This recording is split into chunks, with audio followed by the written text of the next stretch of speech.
হেই বন্ধুরা, welcome back to a new episode of cheapest budget journey plan. আজকে আমরা বোলপুর শান্তিনিকেতন থেকে যাচ্ছি দীঘার জগন্নাথ ধাম দর্শন করতে।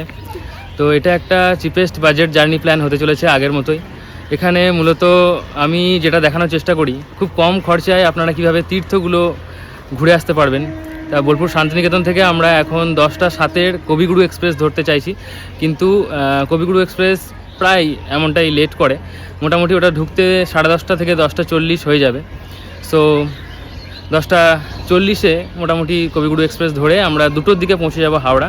তারপর হাওড়া থেকে আমরা আবার ট্রেন ধরে যাব একদম ডাইরেক্ট দীঘা, অর্থাৎ 2টো ট্রেনে আমরা বোলপুর শান্তিনিকেতন থেকে দীঘা পৌঁছে যাব। তারপরে ওখানে কিভাবে কোথায় থাকছি, কি খাচ্ছি এবং খুব কম খরচার মধ্যে 2 দিন 3 দিনের একটা ট্রিপ কিভাবে কমপ্লিট করছি, সেটাই আজকের এই ভিডিওর মূল আলোচ্য বিষয়। সো ভিডিওটা অবশ্যই দেখুন এবং অবশ্যই শেয়ার করতে ভুলবেন না। এবং যারা শান্তিনিকেতনের শান্তনু ইউটিউব চ্যানেলটি সাবস্ক্রাইব করেননি তারা প্লিজ সাবস্ক্রাইব করে আমার সাথে থাকুন, কারণ এখানে আমি স্পিরিচুয়াল ভ্লগ আপলোড করি, তার সাথে চিপেস্ট বাজেট জার্নি প্ল্যান যে ভ্লগগুলো হয়, ট্রাভেল ভ্লগগুলো, সেগুলো আমি দিয়ে থাকি। সো চলুন আজকে জয় জগন্নাথ বলে শুরু করা যাক। তো 1302 আউট ডাউন বোলপুর শান্তিনিকেতন থেকে আমরা হাওড়া কবিগুরু এক্সপ্রেস ধরে নিয়েছি, যেটা ঢুকলো প্রায় 10:50। এটা এখন ডাইরেক্ট গিয়ে দাঁড়াবে বর্ধমান, তারপরে ব্যান্ডেল, তারপরে হাওড়াতে টাইম আছে 1:55, মোটামুটি 2টোর মধ্যে ঢুকিয়ে দেবে। তারপরে 3:05 আমাদের ট্রেন আছে হাওড়া টু দীঘা। তো সেটা কোন ট্রেন, কীভাবে যাচ্ছি সেটা সম্পূর্ণ দেখাবো, তবে পুরো ভিডিওটা দেখতে হবে, এটুকুই বলবো। চলো। তো বন্ধুরা, এখন আমরা হাওড়াতে নেমে আমরা কান্ডারি এক্সপ্রেস ধরেছি, যেটা 19 নম্বর প্ল্যাটফর্মে থেকে ছাড়ার কথা ছিল, কিন্তু যাই হোক এটা একটা সমস্যার ব্যাপার।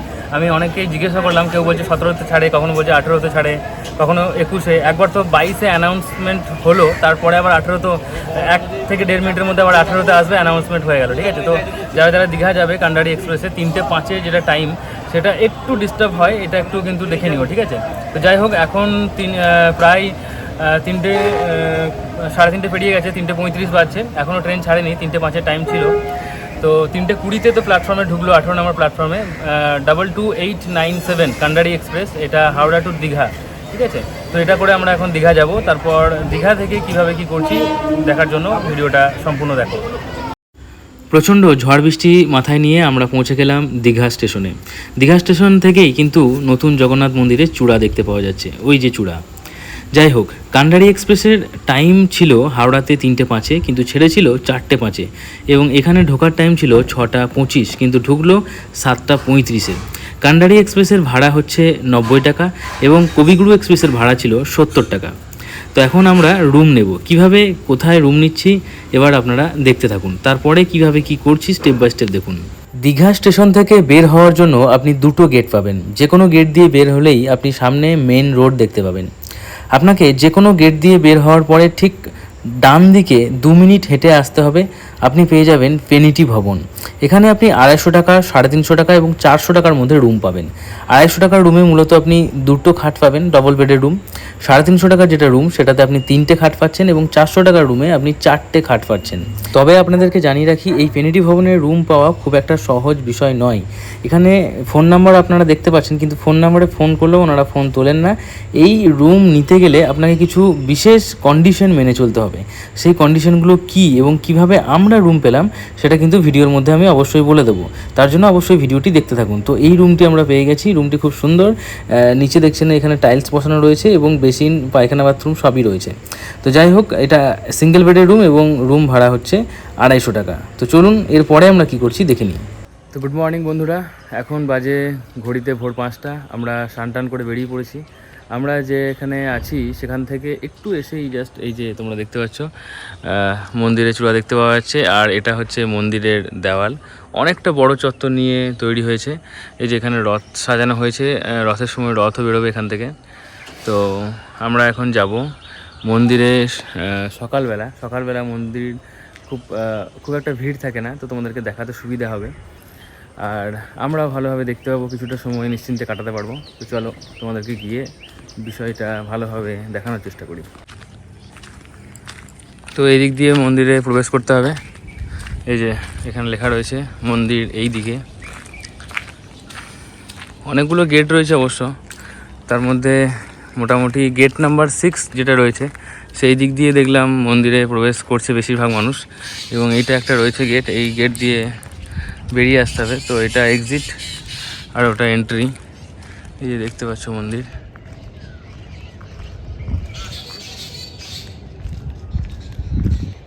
সত্যি অসাধারণ লাগছে সকালবেলা।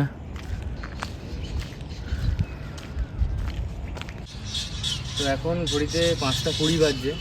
আমরা মন্দিরের চত্বরে চলে এসেছিলাম, কিন্তু এখানকার পুলিশগুলোর মাধ্যমে আমরা জানতে পারলাম যে মন্দির সকাল 6টায় খোলে আর সকাল 9টা থেকে পুজো আরম্ভ হয়। আরতি, মঙ্গল আরতিটা কখন হয় ওনারা কেউ বলতে পারছেন না। কিছু স্থানীয়দেরকেও জিজ্ঞাসা করা হলো, তো ওনারা বলতে পারছেন না। তো কখন হয় সে বিষয়টা আমি যদি জানতে পারি তাহলে ভিডিওর মাধ্যমে তুলে ধরছি। যাই হোক, এখন আমরা একটু আশেপাশে ঘোরাঘুরি করবো। সকাল 6টার দিকে মন্দিরে আসবো এবং ভিতরটাও আপনাদেরকে দেখাচ্ছি। সকালের মন্দির কেমন, সন্ধ্যের সময় কেমন লাগছে সবটাই আপনারা এই ভিডিওর মাধ্যমে দেখতে পাবেন। এবং কিছু ইনফরমেশন তো রয়েছে, তার সাথে কিন্তু এটাও একটা চিপেস্ট বাজেট জার্নি প্ল্যান হতে চলেছে। সো ভিডিওটা সম্পূর্ণ দেখুন, আশা করি ভালো লাগবে এবং অন্যকে শেয়ার করে জানার সুযোগ করে দিন, তাদেরকেও আসার জন্য অনুপ্রাণিত করুন। চলুন। তো এখন সকাল 6টা বেজে গেছে, আমরা মন্দিরের ঠিক গেট নাম্বার 6-এর সামনে চলে এসেছি। বর্তমানে এই গেট নাম্বার 6টাই হচ্ছে একমাত্র মন্দিরের প্রবেশপথ, কিন্তু এর ঠিক সামনে রয়েছে জুতো রাখার জায়গা। এখানে আপনাকে বিনামূল্যে জুতোগুলো রাখতে হবে। আপনার জুতো এইখানে ব্যাগ নিয়ে নেবেন এবং ব্যাগের ভিতরে রেখে দেবেন এবং এই ব্যাগ ওনাদেরকে জমা দিয়ে দেবেন। ওনারা একটা টোকেন দেবেন, সেই টোকেনটা আপনি অবশ্যই আপনার সাথে রাখবেন। মন্দির চত্বরে প্রবেশ করতে হবে আপনাকে খালি পায়ে। ঘুরে এসে টোকেন দেখালে আপনাদেরকে সেই ব্যাগটা দিয়ে দেওয়া হবে, আবার জুতো পরে নেবেন, ঠিক আছে? তো এতক্ষণ আমরা সামনে একটা পার্কে ঘুরে এলাম, একটা জঙ্গল পার্ক। সেই জঙ্গল পার্কের ভিডিওটা কিন্তু আপনারা আমার চ্যানেলে গিয়ে দেখে নিতে পারেন। ওটা একটা 2 থেকে 3 মিনিটের খুব সুন্দর ভিডিও হয়েছে, ওটা অবশ্যই একবার দেখে নেবেন। এই যে দীঘার জগন্নাথ মন্দির প্লেলিস্টের সাথেই থাকবে, অবশ্যই একবার প্লেলিস্টটা চেক করে নিন। তো এখন আমরা জুতো রেখে দিলাম আর টোকেন নিয়ে নিলাম, এবার প্রবেশ করব মন্দিরের ভিতরে। তো চলুন মন্দিরের ভিতরটা কেমন আপনাদেরকে এবার দেখাই। তো এখন আমরা মন্দিরের ভিতরে প্রবেশ করেছি। মন্দিরের ভিতরে প্রবেশ করতেই আপনারা দুপাশে অনেক অসম্পূর্ণ স্থান দেখতে পাবেন। মূলত এই স্থানগুলো কেন সেটা জানার জন্য আপনাকে এই মন্দিরের ইতিহাস সম্বন্ধে একটু জানতে হবে। তো পশ্চিমবঙ্গের মুখ্যমন্ত্রী, বর্তমান মুখ্যমন্ত্রী মাননীয়া মমতা বন্দ্যোপাধ্যায় 2018 সালের 20 ডিসেম্বর দীঘায় জগন্নাথ মন্দির নির্মাণের ঘোষণা করেন। এই প্রকল্পের লক্ষ্য ছিল পুরীর জগন্নাথ মন্দিরের মতো ভক্ত এবং পর্যটকদের আকর্ষণ করার একটি বিশাল মন্দির কমপ্লেক্স এখানে তৈরি করা। মন্দিরের বিস্তারিত প্রকল্প প্রতিবেদন হয় 2019 সালে আগস্ট মাসের মধ্যে। মমতা বন্দ্যোপাধ্যায় 20 আগস্ট 2019 সালে ঘোষণা করেন যে 2 বছরের মধ্যে মন্দিরের সম্পূর্ণ কাজ যেন সম্পন্ন হয়ে যায়, কিন্তু কিছু পরিবেশগত বিধিনিষেধের কারণে সেখানে মন্দিরটি তৈরি করা 2 বছরের মধ্যে সম্ভব হয়নি। পরে তিনি ঠিক করেন যে দীঘা রেলওয়ে স্টেশনের পাশে মন্দির নির্মাণের জন্য জমি নির্বাচন করা হবে এবং দীঘা শঙ্করপুর উন্নয়ন কর্তৃপক্ষ মন্দিরের জন্য 20 একর জমি প্রদান করেন। মন্দির নির্মাণের দায়িত্ব পশ্চিমবঙ্গ গৃহায়ন অবকাঠামো উন্নয়ন কর্পোরেশন অর্থাৎ HIDCCO-কে দেওয়া হয়। রাজ্য সরকারের উদ্যোগে 2022 সালের মে মাসের পবিত্র অক্ষয় তৃতীয়াতে জগন্নাথ মন্দিরের নির্মাণ কাজ শুরু করেন রাজমিস্ত্রি অখিল গিরি। নির্মাণ ব্যয় হিসাবে $2 বিলিয়ন বরাদ্দ করা হয়েছিল। মুখ্যমন্ত্রী মমতা বন্দ্যোপাধ্যায় 4 এপ্রিল 2023 তারিখে নির্মাণাধীন মন্দিরটি পরিদর্শন করতে আসেন। পরে এই মন্দিরটি আস্তে আস্তে কমপ্লিট হয় এবং মেন মন্দির কমপ্লিট হওয়ার পরেই এই কিছুদিন আগেই 30 এপ্রিল 2025 মুখ্যমন্ত্রী মাননীয়া শ্রীমতী মমতা বন্দ্যোপাধ্যায় এসে এই মন্দিরটির উদ্বোধন করেন। তাই আশেপাশে এখনও অনেক অসম্পূর্ণ কাজ বাকি রয়েছে, যেগুলো আস্তে আস্তে কিছু দিনের মধ্যে বা কিছু মাসের মধ্যে কমপ্লিট হয়ে যাবে। তো চলুন এবার আপনাদেরকে মন্দির সম্বন্ধে কিছু বুঝিয়ে বলি। আপনারা সবাই জানেন আমার প্রত্যেকটি ভিডিওতে প্রচুর পরিমাণে তথ্য আমি দিয়ে থাকি। তো এখন আমরা মন্দির চত্বর থেকে কিছুটা পথ অতিক্রম করে মন্দিরের মেন দরজা অর্থাৎ সিংহদুয়ারের ঠিক সামনে যে অরুণ স্তম্ভ আছে সেখানে দাঁড়িয়েছি। আপনারা সবাই জানেন পুরীর জগন্নাথ ধামের হুবহু আদলেই দীঘার এই জগন্নাথ ধাম তৈরি করা হয়েছে। তাই পুরীতে যেহেতু সিংহদুয়ারের সামনেই অরুণ স্তম্ভ আছে, এখানেও ঠিক সিংহদুয়ারের সামনেই সেই জন্যই অরুণ স্তম্ভটিকে রাখা হয়েছে। এই অরুণ স্তম্ভটির উচ্চতা 34 ফুট। অরুণ হলেন সূর্যদেবের সারথি, তাই এই স্তম্ভের ঠিক শীর্ষে অরুণের একটি ছোট মূর্তিও রয়েছে। এখন আমরা মন্দিরের ভিতরে প্রবেশ করব। তবে মন্দিরের ভিতরে প্রবেশ করার আগে সিংহ দুয়ার সম্বন্ধে আপনাদেরকে একটু জানিয়ে রাখি। আপনারা অনেক হিন্দু মন্দিরেই মন্দিরের বাইরে সিংহ, বাঘ কিংবা হাতির মূর্তি দেখে থাকবেন। খুব ভালো করে লক্ষ্য করলে দেখতে পাবেন যে এই মূর্তিগুলোর মুখ সিংহ কিংবা বাঘের কিংবা হাতির মুখ মন্দিরের দিকে নয়, মন্দিরের অপোজিটে, মন্দিরের বিপরীতে। কেন জানেন? কারণ এখানে বলা হয় যে আপনার মধ্যে বা মানুষের মধ্যে যে সিংহ বা বাঘের মতো যে হিংস্র আচরণ রয়েছে, সেই আচরণ যদি আপনার থাকে তাহলে আপনি মন্দিরের ভিতরে প্রবেশ না করে মন্দিরের উল্টো দিকে হাঁটতে শুরু করুন। মন্দিরের ভিতরে প্রবেশ করতে গেলে আপনাকে নম্র, ভদ্র, শান্ত হয়ে হাঁটতে হবে। বোঝা গেল? এই জন্যই মন্দিরে এরকম সিংহ দুয়ার, হস্তি দুয়ার এবং ব্যাঘ্র দুয়ার করা হয়ে থাকে। এই মন্দিরেও 4টি দুয়ার রয়েছে, সে সম্বন্ধে আমি বলবো। তবে আমরা এখন মন্দিরের ভিতরে প্রবেশ করেছি। একদম হুবহু পুরীর জগন্নাথ ধামের মন্দিরে প্রবেশ করতেই যেমন আমাদের জগন্নাথ দেবের দর্শন হয়, এখানেও ঠিক প্রথমেই আমাদের জগন্নাথ দেবের দর্শন হচ্ছে। এই জগন্নাথ দেবের দর্শন করে জয় জগন্নাথ বলে প্রণাম করে আমরা এগিয়ে যাব মন্দিরের ভিতরে। তবে এই মন্দিরের কারুকার্যটা আপনাদেরকে একটু দেখিয়ে দিই। খুব সুন্দর কারুকার্য করা হয়েছে। এই পাথরগুলো মূলত কোথা থেকে আনা হয়েছে, কিভাবে করা হয়েছে সেটাও আমি এই ভিডিওতে বলবো। তবে এখন আপনারা উপরের কারুকার্যটা একটু দেখে নিন। এই ভিডিওতে এত পরিমাণ তথ্য থাকবে যেগুলো হয়তো আপনারা অন্য কোনো ভিডিওতে দেখতে পাবেন না। এদিকেও একটি ভগবানের মূর্তি রয়েছে। এই মূর্তি আমরা প্রণাম করে এবার আস্তে আস্তে এগিয়ে যাব সামনের দিকে। তো চলুন আপনাদেরকে এর পরে কি হচ্ছে সেটা দেখাই। এবার আমরা এই মন্দির ছেড়ে একটু এগিয়ে সামনের দিকে পৌঁছে গেছি। সামনে আরও একটি মন্দির রয়েছে। মূলত একটি মন্দিরের ভিতরে আরেকটি মন্দির এইভাবে রয়েছে। তবে দুপাশে সুন্দর কারুকার্য করা রয়েছে এবং দুই পাশে আপনি যদি দেখেন তাহলে ইংরাজি অক্ষর বড় হাতের সি কিংবা ধরুন ওই থার্ড ব্যাকেটের মতো দুপাশে কিন্তু এখানে জলাশয় তৈরি করা হয়েছে। এই জলাশয়ে এখানে ছোট ছোট পদ্ম ফুল বা শিউলি ফুল চাষ করা হয়েছে, যেগুলো উপর থেকে দেখলে বা ড্রোন শট নিলে খুব সুন্দর লাগছে দেখতে।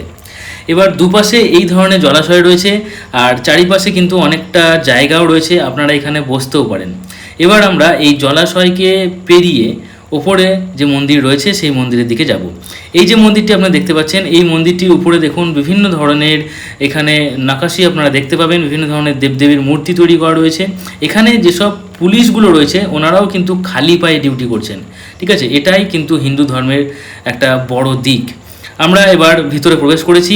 এই যে মন্দিরটি আপনারা দেখতে পাচ্ছেন, এই মন্দিরটি মূলত ভগবান নারায়ণকে সমর্পণ করা হয়েছে। এখানে ভগবান নারায়ণের একটি সুন্দর মূর্তি রয়েছে, সেই মূর্তি সম্বন্ধে অবশ্যই বলবো। তার আগে আপনাদেরকে বলে রাখি যে এই যে মন্দিরগুলো রয়েছে, একটার পর একটা মন্দির রয়েছে, একটার ভিতরে প্রবেশ করে আর একটার ভিতরে যেতে হবে। আর এই সব মন্দিরগুলোর যে কারুকার্য সেগুলো সবই মূলত একই রকম। এই যে মূর্তিটি আপনারা দেখতে পাচ্ছেন, এই মূর্তিটি মূলত পদ্মনাভ স্বামী যে মন্দির আছে সেখানে আপনারা দেখতে পাবেন। ওই মূর্তিটি লম্বা প্রায় 18 ফুট, কিন্তু এই মূর্তিটি মূলত 10-12 ফুট হবে। ওই মূর্তিটির সঙ্গে এই মূর্তিটির কিছু পার্থক্য রয়েছে, যেমন ওখানে ভগবান নারায়ণ চিত হয়ে শুয়ে আছেন এবং ডান হাত তার নিচের দিকে একটু ঝুলে আছে, কিন্তু এখানে ডান হাত মাথায় আছে এবং অনেকটা এক কাতে শুয়ে আছেন। এবং এখানে ব্রহ্মার এবং তার সাথে সাথে আরও কিছু দেবদেবীর মূর্তি রয়েছে, কিন্তু ওই মূর্তিটির মধ্যে ওই ব্রহ্মা কিংবা দেবদেবীর মূর্তি খুব একটা নেই। ওই মূর্তিটি দর্শন করতে গেলে মূলত 3টে দরজা দিয়ে দর্শন করতে হয়। তো যাই হোক, এই মূর্তিটি ভগবান পদ্মনাভ স্বামীর যে মূর্তি আছে তার থেকে একটু হলেও ছোট। তো যাই হোক, ভগবান নারায়ণের এই মূর্তি দেখে আমরা এবার নিচের দিকে প্রবেশ করেছি। এখানে ড্রেনের জন্য কিন্তু খুব সুন্দর কারুকার্য রয়েছে, জল যাতে পাস হয়ে যায়। এখানে বাঁধানো ড্রেন রয়েছে এবং উপরে লোহার জালি দেওয়া হয়েছে, এই যে আপনারা দেখতে পাচ্ছেন। এখানে আমরা যখন পৌঁছালাম তখন সকাল 6:20 এবং এই মন্দির এখন কিন্তু সামনে যে দরজাটা রয়েছে এটাই ভগবান জগন্নাথের মন্দির, কিন্তু এই মন্দিরটি এখনও খোলা হয়নি। ঠিক আছে, তো আমরা পাশ দিয়ে আর একটা সিঁড়ি চলে গেছে, সেই সিঁড়ি দিয়ে গিয়ে আমরা ডান দিকে একটা দরজা পাবো, সেই দরজা দিয়ে আমরা যাব। আপনারা দেখতেই পাচ্ছেন মন্দির চত্বরটা বিশাল একটা বড় চত্বর। স্থানীয়দের কাছে জানতে পারলাম এই মন্দিরটি টোটাল 24 একর জমির ওপরে তৈরি করা হয়েছে। এই মন্দির তৈরিতে খরচ হয়েছে 250 কোটি টাকা এবং ওই যে সব থেকে উঁচু মন্দিরটি আপনি দেখতে পাচ্ছেন ওটি মেন মন্দির এবং এর উচ্চতা 213 ফুট। মন্দিরের বাইরে বিভিন্ন দেবদেবীর মূর্তি স্থাপন করা হয়েছে। মূলত ভগবান নারায়ণের যে মেল এবং ফিমেল অবতারগুলো সেগুলোর মূর্তি ছোট ছোট করে অনেক জায়গাতেই তৈরি করা রয়েছে। এবার আপনাদেরকে জানিয়ে রাখি, এই মন্দির তৈরিতে যে পাথর ব্যবহার করা হয়েছে সেই পাথর আনা হয়েছে রাজস্থান থেকে। মূলত এই পাথর দিয়েই পুরো মন্দিরটি তৈরি করা হয়েছে এবং মন্দিরের বাইরে মূর্তিগুলিও তৈরি করা হয়েছে। এই পাথরটি মূলত গোলাপি বেলে পাথর। এখন আমরা মন্দিরের ভিতরে প্রবেশ করব। খুব ভালো করে লক্ষ্য করলে দেখবেন হিন্দু মন্দিরগুলো খুব বড় আকারের হলেও এখানে কোনো জানালা থাকেই না এবং দরজাগুলো খুব ছোট ছোট হয়। বাইরে থেকে ভিতরে ঢোকার জন্য যে দরজাগুলো হয় সেগুলো আকার খুব ছোট। কেন জানেন? কারণ আপনি যখন মন্দিরের ভিতরে প্রবেশ করবেন, নিশ্চিন্তে ভগবানের নাম জপ করবেন, মন্ত্র উচ্চারণ করবেন, তখন যেন সেই মন্ত্র যে ভাইব্রেশন ক্রিয়েট করবে সেই ভাইব্রেশনগুলো দেওয়ালে ধাক্কা লেগে আবার আপনার কাছে ফিরে আসতে পারে এবং সেটা যেন প্রপার ওয়েতে কাজ করতে পারে। আপনি যেন আরও বেশি করে ভগবানের নাম জপ করতে পারেন, কোনো রকম ডিস্টারবেশন যেন আপনার না হয়, তার জন্যই হিন্দু মন্দিরগুলোতে জানালা থাকেই না এবং দরজার আকার খুব ছোট হয়। যাই হোক, এখন আমরা দাঁড়িয়ে আছি মন্দিরের জগমণ্ডপে। মূলত সিংহদুয়ার দিয়ে আপনি যখন প্রবেশ করবেন তখন আপনি প্রথমে যে মন্দিরটি পাবেন সেটির নাম রাখা হয়েছে ভোগমণ্ডপ, তারপরে রাখা হয়েছে নাটমণ্ডপ, তারপরে হচ্ছে জগমণ্ডপ, আর তারপরে হচ্ছে গর্ভগৃহে। গর্ভগৃহেতে সবার প্রবেশ অধিকার নেই। এই যে আমরা এখন ভগবান বলরাম, দেবী সুভদ্রা এবং ভগবান জগন্নাথের দর্শন করলাম। এবার আমরা বাইরের মন্দির সম্বন্ধে কিছু ডিটেলস আপনাদের সাথে শেয়ার করব। দেখুন, এখানে যে মন্দিরটি আপনারা দেখতে পাচ্ছেন এই মন্দিরটি মূলত 213 ফুট উঁচু। এই মন্দিরের উপরেই কিন্তু আপনারা দেখতে পাবেন পুরীর জগন্নাথ মন্দিরের মতো পতাকা রয়েছে। এই পতাকাও কিন্তু প্রত্যেক দিন চেঞ্জ করা হয়, যেমন ঠিক পুরীতে করা হয় এখানেও। তো এই পতাকা প্রত্যেক দিন চেঞ্জ করা হয় এবং মন্দিরের আশেপাশে আরও ছোট ছোট অনেক ঘর রয়েছে, যে ঘরগুলোর মধ্যে আগেও বললাম ভগবান বিষ্ণুর বা নারায়ণের কিছু মেল এবং ফিমেল অবতার সেই দর্শন আপনারা করতে পারবেন। এই যে এই জায়গায় যেমন প্রচুর ভিড় রয়েছে, কারণ এখানে ভগবান বিষ্ণুর সব থেকে স্ট্রংগেস্ট অবতার, চতুর্থ অবতার ভগবান নরসিংহর একটি মূর্তি রয়েছে। এখানে সবাই পুজো করছে, প্রণাম করছে। আমরাও ভগবান নরসিংহদেবকে প্রণাম করে বাইরে বেরিয়ে এলাম। বাইরে মন্দিরটি আপনি যদি একটু ভালো করে লক্ষ্য করেন তাহলে দেখবেন এখানে প্রচুর কারুকার্য করা হয়েছে এবং অত্যন্ত নিখুঁতভাবে সুন্দরভাবে ডিজাইনগুলো করা রয়েছে। মন্দিরের বাইরে আপনারা ছোট ছোট মন্দিরের মতো করে কারুকার্য রয়েছে এবং সেখানে আরও কিছু ফুল, শঙ্খ, গদা, সাথে সাথে আপনারা আরও কিছু দেবদেবীর মূর্তিও দেখতে পাবেন। এখানে যেমন রয়েছে বরাহ অবতারের একটি মূর্তি, এই মূর্তিটিও আমরা প্রণাম করে এগিয়ে চললাম। এবার আপনাদেরকে অন্যান্য যে মূর্তিগুলো রয়েছে সেগুলোও দেখাবো। এটি হচ্ছে ভগবান নারায়ণের তৃতীয় অবতার বরাহ অবতার। হিরণ্যক্ষ নামে একটি রাক্ষস যখন পৃথিবীকে বিশাল একটি জলাশয়ের নিচে লুকিয়ে দিয়েছিল, তখন ভগবান নারায়ণ এই বরাহ অবতার ধারণ করেছিলেন এবং তার বিশাল দাঁতে করে পৃথিবীকে সেই জলাশয় থেকে তুলে এনেছিলেন। এখানেও আমরা আরও একটি মূর্তি দেখতে পাচ্ছি এবং এরপরে মন্দিরটিকে আপনি আরেকটু ভালো করে লক্ষ্য করুন। এখানে যে ঘরটি দেখতে পাচ্ছেন এটি মূলত এখন ভোগ প্রসাদ তৈরির জন্য ব্যবহার করা হচ্ছে। মন্দিরের মধ্যে বিভিন্ন ধরনের কারুকার্য আমার সত্যিই খুব ভালো লাগছে, চোখ ধাঁধানো কারুকার্য রয়েছে এবং এখানে প্রচুর ডিটেলসে কাজ করা হয়েছে। খুব নিপুণ কারিগররা এখানে নিপুণভাবেই কাজ করেছেন। তো যাই হোক, মন্দির আপনাদেরকে দেখালাম। এবার মন্দিরটা আপনাদেরকে একটু বাইরে থেকে দেখানোর চেষ্টা করব কেমন লাগছে। দেখুন, এটি হচ্ছে মন্দিরের প্রথম গর্ভগৃহ, তারপরে রয়েছে জগমণ্ডপ, তারপরে নাটমণ্ডপ, তারপরে ভোগমণ্ডপ। মন্দিরের একদম বাঁ পাশে অর্থাৎ সমুদ্র সৈকত যেদিকে তার ঠিক উল্টো দিকে এখানে আপনারা দেখতে পাবেন প্রচুর ফুলের চাষ করা হয়েছে। এখানে আকন্দা ফুল দেখতে পাচ্ছেন, আরও নানা রকমের নটামণি ফুল এবং মূলত ভগবানের পুজো করতে প্রচুর ফুলের দরকার হয় আর তার জন্যই প্রচুর ফুল এখানে রয়েছে। আমি মন্দিরের 4টে দুয়ার সম্বন্ধে আপনাদেরকে একটু জানিয়ে রাখি। মন্দিরে মূলত 4টি দুয়ার রয়েছে। সিংহ দুয়ার দিয়ে আমরা প্রবেশ করেছিলাম, তার ঠিক পিছনেই রয়েছে ব্যাঘ্র দুয়ার, ডান দিকে রয়েছে অশ্ব দুয়ার এবং বাঁ দিকে রয়েছে হস্তি দুয়ার। ঠিক আছে, এবং মন্দিরে মেন দুটো বড় বড় গেট রয়েছে। একটা সমুদ্র সৈকতের দিকে, সেখানে দিয়ে যদি আপনি প্রবেশ করেন মূলত ওদিকে আপনি মেন রাস্তা পাবেন। মেন রাস্তা থেকে সমুদ্র সৈকতের যে গেটটি রয়েছে সেদিকে প্রবেশ করলে আপনি টোটাল 6টা দ্বীপস্তম্ভ দেখতে পাবেন এবং এই দিক দিয়ে আপনি যদি প্রবেশ করেন তাহলেও দেখবেন 6টা দ্বীপস্তম্ভ আপনি দেখতে পাচ্ছেন। এই যে এগুলোই হচ্ছে দ্বীপস্তম্ভ। এখানে মূলত প্রদীপ দেওয়া হবে যখন মন্দির সাজানো হবে কিংবা রাতের দিকে প্রদীপ দেওয়ার ব্যবস্থা করা হয়েছে। আর এটি মূলত এক্সিট, মানে সমুদ্র সৈকতের যে গেটটা সেটা এন্ট্রি গেট এবং এটা এক্সিট গেট, তবে এখন শুধুমাত্র গেট নাম্বার 6টাই এন্ট্রি গেট হিসাবে ব্যবহার করা হচ্ছে। আচ্ছা, মন্দিরের এক পাশে, চত্বরের ঠিক এক পাশে পুরী জগন্নাথ মন্দিরের মতোই ভগবান জগন্নাথ, ভগবান বলরাম এবং দেবী সুভদ্রার জন্য 3টি রথ তৈরি করা হয়েছে, তবে এই রথগুলো একটু আধুনিকভাবেই তৈরি করা হয়েছে। যাই হোক, এই রথের মধ্যে কিন্তু ভগবানের যে মূর্তিগুলো থাকবে সেগুলো কাঠের তৈরি থাকবে, আর মন্দিরের গর্ভগৃহে যে মূর্তিগুলো রয়েছে সেগুলো কিন্তু পাথরের তৈরি মূর্তি। এবার এই দিক দিয়ে আপনাদেরকে এক্সিট হতে হবে। তো চলুন এবার আমরা মন্দিরের বাইরে যাই। তো মন্দির থেকে বেরিয়েই প্রথমে আপনি আপনার জুতো সংগ্রহ করুন, তারপরে মন্দিরের যে প্রবেশদ্বার, জুতো রাখার জায়গার ঠিক সামনে প্রবেশদ্বার গেট নাম্বার 6, তার দিকে মুখ করে দাঁড়ালে বাঁ দিকে আপনি হাঁটতে শুরু করুন। একটুখানি হেঁটেই মেন রোড পাবেন। মেন রোড ধরে 10 থেকে 15 মিনিট হেঁটে আসলেই আপনি সমুদ্র সৈকতে পৌঁছে যাবেন। তবে ওই মেন রোডের ঠিক সামনেই একটা চিলড্রেন পার্ক রয়েছে, যেটি মন্দিরের ঠিক সামনে। ওই চিলড্রেন পার্কের ভিতরে যদি আপনি আসতে পারেন তাহলে মাত্র 2 মিনিটে পৌঁছে যাবেন সমুদ্র সৈকতে। চিলড্রেন পার্কটাও খুব সুন্দর, রাস্তাটাও খুব সুন্দর। আমি সেটারও একটা ভিডিও বানিয়েছি, যেটা আপনি আমার ইউটিউব চ্যানেলের ভিডিও সেকশনে গেলে দেখতে পাবেন, কিংবা আমার এই দীঘা যে প্লেলিস্ট আছে সেখানে গিয়েও আপনি দেখতে পারেন। তো যাই হোক, সমুদ্র সৈকতে এসে কিছুক্ষণ বসে থাকুন, কারণ সকালবেলায় এখানে মানুষজনের ভিড়ভাড়টা খুব কম হয়। সমুদ্রের ঢেউ আপনি গুনতে পারবেন, সমুদ্রকে উপভোগ করতে পারবেন, সকালে সূর্যোদয়ও দেখতে পারবেন। কিছুক্ষণ এখানে একান্তে নিরিবিলিতে শান্তিতে সময় কাটানোর পরে আপনারা রুমে ফিরে যান। রুমে একটু খাওয়া দাওয়া করে আপনারা ঠিক 11টার দিকে এখানে আবার ফিরে আসুন, কারণ এই সময় জোয়ারটা কিছুটা কম হয়, এবং জোয়ার কম হলে আপনারা স্নান সেরে নিতে পারবেন। যদিও স্নানের ভিডিও আমার কাছে নেই, সেই সময় আমি ফোন আনিনি। তো স্নান সেরে নিয়ে আবার দুপুর 1টা-2টোর দিকে রুমে ফিরে যান, তারপরে আবার বাথরুমে একবার স্নান সেরে নিয়ে আপনারা রেডি হয়ে যান সন্ধ্যের মন্দির দেখার জন্য। আচ্ছা, ভিডিওর মাঝে আপনাদেরকে বলে দিই, পেনিটি ভবনের রুম পাওয়ার জন্য আপনাকে অনেক আগে থেকেই রুম বুকিং করে রাখতে হবে, বারবার করে ফোন করতে হবে। তাতেও যদি আপনার না হয় তাহলে আপনি এখানে এসে পৌরসভা থেকে আপনি লিখিত নিয়ে এসে পেনিটি ভবনে মাত্র 250 টাকায় রুম পেতে পারেন। তবে পেনিটি ভবনের আশেপাশেও আপনি 350 টাকা, 400 টাকা, 500 টাকার মধ্যে রুম পেয়ে যাবেন। তো যাই হোক, চলুন এবার সন্ধ্যের মন্দিরটা কেমন লাগছে সেটা দেখাই। তো এখন বাজে ঘড়ির কাঁটায় 6:30। আমরা মন্দিরের ভিতরে আবার প্রবেশ করেছি। আপনি যখন সকালে একবার আসবেন, তারপরে সন্ধ্যের দিকে আর একবার মন্দিরে আসবেন, তখন কিন্তু এই দুটো সময়ের মন্দিরকে দেখার একটা আলাদা অনুভূতি আপনি লক্ষ্য করবেন।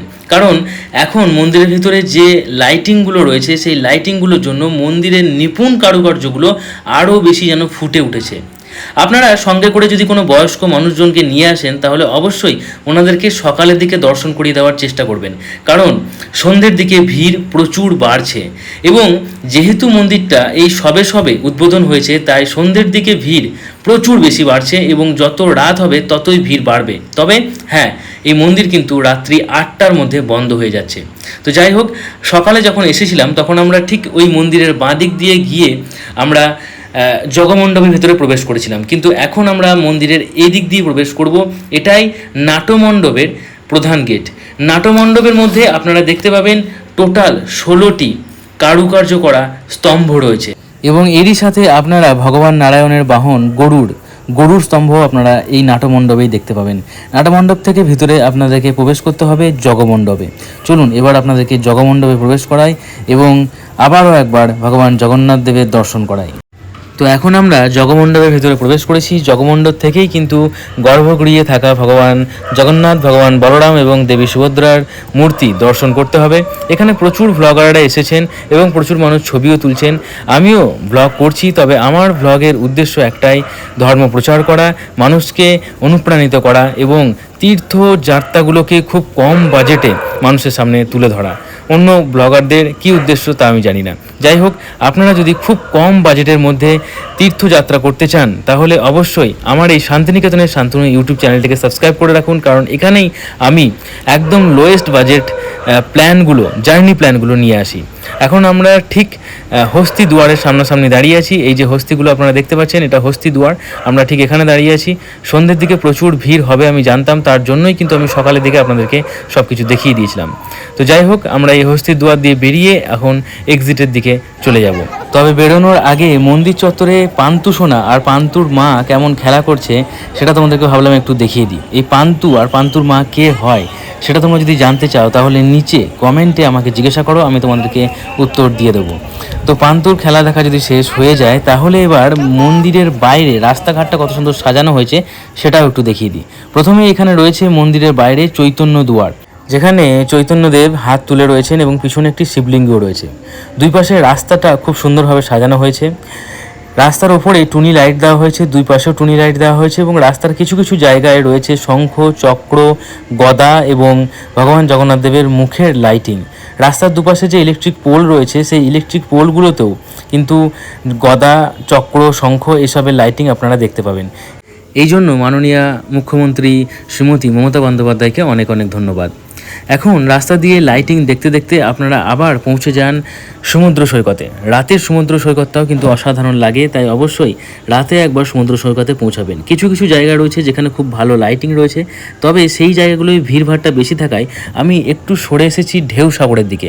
ঢেউ সাগরের দিকে লোকজন খুব কম এবং এখানে লাইটিংটাও খুব কম, তাই ঢেউ সাগরের কাছে আমি এবং আমার ফ্যামিলি এসে কিছুক্ষণ বসেছিলাম। তবে ঢেউ সাগরের ভিডিও যদি আপনারা দেখতে চান তাহলে সেটাও আপনারা এই দীঘার প্লেলিস্টে কিংবা আমার ইউটিউব চ্যানেলের ভিডিও সেকশনে গিয়ে পেয়ে যাবেন। তো এইভাবে সারাদিন কাটানোর পরে সকালে আপনারা ট্রেন ধরে বাড়ি চলে আসতে পারেন। তবে দীঘা থেকে ট্রেনে করে বাড়ি ফেরা খুব একটা সহজ কাজ নয়, তাই বাড়ি ফেরার প্রসেসটা একটু ভালোভাবে জেনে নিন, আমি আপনাদেরকে বলতে চলেছি। দেখুন, দীঘা থেকে হাওড়া পর্যন্ত আসার জন্য সারাদিনে আপনারা মোট 2টো ট্রেন পাবেন। একটা ট্রেন সকাল 10:35 ছাড়বে, 1:55 হাওড়া পৌঁছাবে। নাম তাম্রলিপ্ত এক্সপ্রেস, গাড়ি নাম্বার 12858 এবং দ্বিতীয় গাড়িটি ছাড়বে 7:20 সন্ধ্যে 7:20, 10:40 হাওড়া পৌঁছে দেবে। গাড়ি নাম কান্ডারি এক্সপ্রেস এবং নাম্বার 22898। তবে মাথায় রাখতে হবে এই দুটো গাড়ি সঠিক সময়ে কখনোই ছাড়ে না। সকাল 10:35 যেটা ছাড়ার কথা সেটা অনেক সময় বিকেল 4টেতেও ছাড়ে এবং সন্ধ্যে 7:20 কান্ডারি এক্সপ্রেস যেটা ছাড়ার কথা সেটা অনেক সময় রাত্রি 12টাতেও ছাড়ে। তাই এই দুটো গাড়ি যদি আপনি সঠিক সময়ে না পান তাহলে 12:05 দীঘা স্টেশন থেকে আপনি একটা ট্রেন পাবেন, সেই ট্রেন ধরে চলে আসতে হবে আপনাকে মেচেদা। মাথায় রাখবেন এটি লোকাল ট্রেন এবং আমরাও কিন্তু ওটাই ধরেছিলাম। গাড়ি নাম্বার 68118, 12:05 ছাড়বে, সঠিক সময়ে ছাড়বে এবং 3:05 থেকে 10-এর মধ্যে আপনাকে মেচেদায় নামিয়ে দেবে। তারপর মেচেদা থেকে আপনি পেয়ে যাবেন প্রচুর লোকাল 3:11, 3:17, 4:02, 4:09, 4:27, 4:32 এরকম করে আপনি মেচেদা টু হাওড়া অনেক লোকাল পেয়ে যাবেন। সেই লোকাল ধরে আপনি হাওড়ায় চলে আসুন। হাওড়া থেকে আপনি যেখান থেকে গিয়েছেন সেখানকার ট্রেন ধরে চলে যেতে পারেন। তবে আমি হাওড়া থেকে বোলপুর আসার কিছু ট্রেন আপনাদেরকে এবার বলে দিচ্ছি। 3:17 কিংবা 4:02 যে কোনো লোকাল ধরলেই আপনি হাওড়ায় কিন্তু মোটামুটি 1.5 ঘন্টা কিংবা 1 ঘন্টা 45 মিনিটের মধ্যে 6টার আগেই পৌঁছে যাবেন। তাই আপনি 6:05 গণদেবতা এক্সপ্রেস ধরে 8:30টার মধ্যে বোলপুর চলে যেতে পারেন। ভাড়া 70 টাকা, গাড়ি নাম্বার 13017। তবে যদি আপনি লোকাল ধরে যেতে চান তাহলে আপনার খরচ কম পড়বে। লোকালটাও আমি একটু বলে দিচ্ছি। আপনাকে হাওড়া থেকে 6:05 হাওড়া বর্ধমান গ্যালোপিং লোকাল ধরতে হবে। গাড়ি নাম্বার 37845। এটি যদি আপনি মিস করেন তাহলে 6:10 হাওড়া বর্ধমান লোকাল রয়েছে, গাড়ি নাম্বার 36839, ভাড়া 25 টাকা করে। বর্ধমান চলে আসুন। বর্ধমান থেকে আপনি কিন্তু আবার লোকাল পেয়ে যাবেন। বর্ধমান রামপুরহাট লোকাল 8:55 পেয়ে যাবেন, গাড়ি নাম্বার 63581, ভাড়া 15 টাকা। এটা আপনাকে মূলত 10টার মধ্যে বোলপুরে নামিয়ে দেবে। এটা মিস করলে আপনি 9:24 মা তারা এক্সপ্রেস ধরেও 10:20 মধ্যে বোলপুরে নেমে যেতে পারবেন। ভাড়া 35 টাকা, গাড়ি নাম্বার 13187। তবে দীঘা থেকে ট্রেনে ফেরার জন্য আপনি ট্রেনগুলো সম্বন্ধে একটু জেনে নেবেন, আগে থেকে একটু প্রিপেয়ার হয়ে থাকবেন। তবে দীঘা থেকে আপনি বাসে করেও আসতে পারেন। নন এসি 150 থেকে 200 টাকা এবং এসি বাস প্রায় 250 থেকে 300 টাকার মধ্যে আপনি আসতে পারেন। তো ভিডিওটি যদি আপনি এখনও পর্যন্ত দেখছেন তাহলে অবশ্যই নিচে কমেন্টে জয় জগন্নাথ লিখতে ভুলবেন না। আপনার যদি মনে হয় ভিডিওর মধ্যে আমি কিছু ইনফরমেশন দিতে পেরেছি তাহলে অবশ্যই ভিডিওটি একটি লাইক করবেন এবং অন্য মানুষকে শেয়ার করে জানার সুযোগ করে দেবেন। আশা করি ভিডিওটি আপনার ভালো লেগেছে, তাই চ্যানেলটি অবশ্যই সাবস্ক্রাইব করে নিন। আমি এখানে চিপেস্ট বাজেট জার্নি প্ল্যান এবার আনতে থাকবো। চলুন আজকের মতো এটুকুই। Ta-ta, take care, thank you. ভালো থাকুন, ভালো রাখুন এবং আমার অন্য ভিডিওগুলো দেখতে থাকুন। জয় জগন্নাথ।